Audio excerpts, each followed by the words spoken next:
အားလုံးပဲမင်္ဂလာပါ UK Match ရဲ့ Facebook နဲ့ YouTube Channel ကနေကြိုဆိုပါရစေ Champion ပေးသက်တဲ့အောင်လည်းမင်္ဂလာပါဖက်ကွာဒီဝလာရဲ့ Manchester City ကအခုဒါ Tottenham Hotspur ကို2-0စီတေကျသွားတယ်အဲ့ဒါကိုမှ Unai Emery ရဲ့ Aston Villa ကလည်းအစောပိုင်းပွဲမှာ Brentford ကိုရှုံးလိုက်တဲ့အတွက်ကြောင့် Man City ရော Villa ရောတပြိုင်နဲ့အမှတ်လျော့သွားတယ်ပြီးခဲ့တဲ့တပတ်ကျော်ပြီးခဲ့တဲ့ပတ်ကတော့ Arsenal အမှတ်လျော့တယ်အဲ့မှာ Villa ရဲ့ Man City အမှတ်ယူပြီးတော့10တပတ်ကျော်မှာသူတို့အသိနဲ့အကုန်အမှတ်လျော့တယ်ဆိုအခုဘာဖြစ်လဲဆို Festival ကာလာနဲ့ဒီ2026တွဲမှာ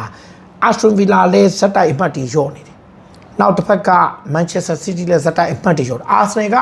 ဒါ Liverpool ကိုတေးကြတဲ့ပွဲက City Villa အကုန်အမှတ်လျော့တယ်နောက်ပြီးတော့ဒီ Forest ကိုတေးကြတော့ကလည်း City ရော Villa ရောအမှတ်လျော့အဲ့မှာ Villa 9နဲ့ထင်တယ်အမှတ်လျော့တယ် City ကအမှတ်လျော့တယ်ပြီးတော့ Arsenal က Manchester United ကိုရှုံးသွားတယ်အဲ့မှာ City နဲ့ Villa အမှတ်ပြန်ဂိမ်းဖြစ်ပြီးတော့အခု City ရော Villa ရောအမှတ်လျော့တယ်ဆိုတော့ Mikel Arteta အသင်းကဘလို့ဖြစ်လဲဆိုတော့ကန်ဂျမာရီအားလုံးဟာသူတို့ဘက်မှာရှိနေပြီးတော့ every single way တိုင်းမှာပြိုင်ပတ်တည်ရဲ့ဒါဘယ်လိုပြောမလဲအသုံးမချနိုင်တဲ့အခြေအနေအခုကဘာဖြစ်လဲဆို title race 3သင်းကိုကျွန်တော်ကြည့်လို့ရှိရင်အရင်ဦးပြီးကန်တဲ့အသင်းနိုင်တယ်အဲ့အသင်းနိုင်သွားရင်နောက်နှစ်သင်းကအမြဲတမ်း struggle ဖြစ်တယ်အရင်ဦးထားတဲ့အသင်းထားပါတော့ဥပမာ Manchester City စကန်လိုက်လို့နိုင်သွားရင် Arsenal ကအဲ့မှာ pressure တွေကြားမှာနောက်ပွဲမှာကြောကြောင်ဖြစ်ကုန်တခါဒီ Arsenal ကဥဆောင်စကန်လာပြီးသူနိုင်သွားပြီဆိုရင်ကြောကြောင်ဆိုတော့ Arsenal က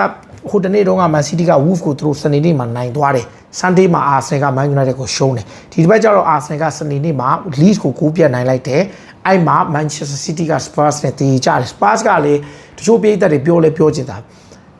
Man City ဆိုအသေးကန်တယ် Man City ဆိုသူတို့အရန်ကိုဒုက္ခပေးနိုင်တဲ့လောက် Arsenal ဆိုသူတို့အမြဲတမ်းရှုံးတယ်အဲ့လိုတော့ဖြစ်နေတယ်ဒီနေ့ Spurs ရဲ့ခြေကအသင်းတိုင်းသူ့ခွင်မှာလာပြီးနိုင်နေဗျာ West Ham အောင်နိုင်ထားတယ်ပြီးခဲ့တဲ့ဘက်ကဒါပေမဲ့ Manchester City ကိုယ်တိုင်က struggle ဖြစ်နေတာအခု Arsenal ကဘာဖြစ်နေလဲဆိုတော့တော်တော်လေးကိုကန်ဂျမာကောင်းတယ်အခု Bukayo Saka injury concern ဖြစ်တယ် Mikel Merino အတိုင်းအတာတစ်ခုထိနားရပေမဲ့အသင်းရဲ့ squad ကလက်ရှိမှာတော်တော်လေး strong ဖြစ်နေပြီးတော့ဒါအသင်းကအခုလက်ရှိမှာကန်ဂျမာတွေအားလုံးကသူတို့ဘက်မှာကြီးရှိနေတယ်အခု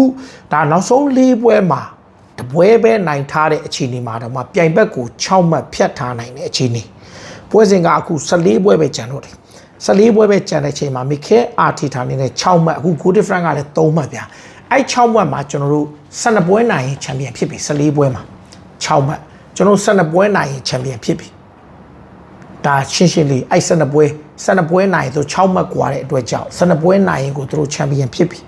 အမားလို့အများကြီးရသေးတယ်ပြီးတော့ဒါပေမဲ့အမားလို့ဖို့ပြောတာမဟုတ်အမားလို့ရတဲ့ chance ရှိတယ်အခုဆိုရင်ဗျာ Sunderland နဲ့ပွဲကတကယ် crucial ပွဲပဲ Man City အမှတ်ရောထားတဲ့အတွက်ဒီ Sunderland နဲ့အိမ်ကွင်းပွဲအဲ့မှာ Arsenal ကကန်ကောင်းကျင်တော့ Granit Xhaka ပွဲပယ်ခံထားရတယ်ဆိုတော့ Sunderland ရဲ့ captain Arsenal ရဲ့ captain ဟောင်း Sunderland ရဲ့အဓိက main ကြော်ယူကွင်းလေကြော်ယူပွဲပယ်ခံတဲ့ကြောင့် Arsenal ကအဲ့မှာလည်းအခွင့်အရေးအားသာချက်တစ်ခုရှိသေးတယ်ဆိုတော့ကိုကအဲ့ Sunderland ပွဲကိုအနိုင်ကန်လိုက်ရင် Man City က Liverpool ရဲ့ Anfield ကွင်းသွားကန်ရမယ်ဆိုတော့အခုလောလောဆယ်မှာ Mikel Arteta အသင်းကဘယ်လိုပြောမလဲ struggle ဖြစ်နေတဲ့ဒီအခုတလောမှာနည်းနည်းလေး struggle ဖြစ်နေတဲ့အချိန်မှာ Leeds ရဲ့၄ဂိုးက confident everything change Aston Villa ဆိုရင်ဗျာ Javi နဲ့ကန်ထားတော့အခုသူတို့ထားရဖြစ်တာတည်တာပို့ဆိုတာက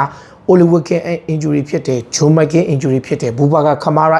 injury ဖြစ်တယ်အဲ့ဒါကိုမှအခုTielemans မှာ injury ဖြစ်သွားခါမှာ Villa တော်တော်ကန်ဆိုးသွားတာဆိုတော့သူတို့ injury ကနေသူတို့ recover မဖြစ်သွားဘူးပို့ဆိုတာတယောက်ရော့တဲ့ Brentford ကိုသူတို့မနိုင်တဲ့အချိန်မှာ Manchester City ကရန် struggle ဖြစ်နေတဲ့ Spurs ကိုတေးကျသွား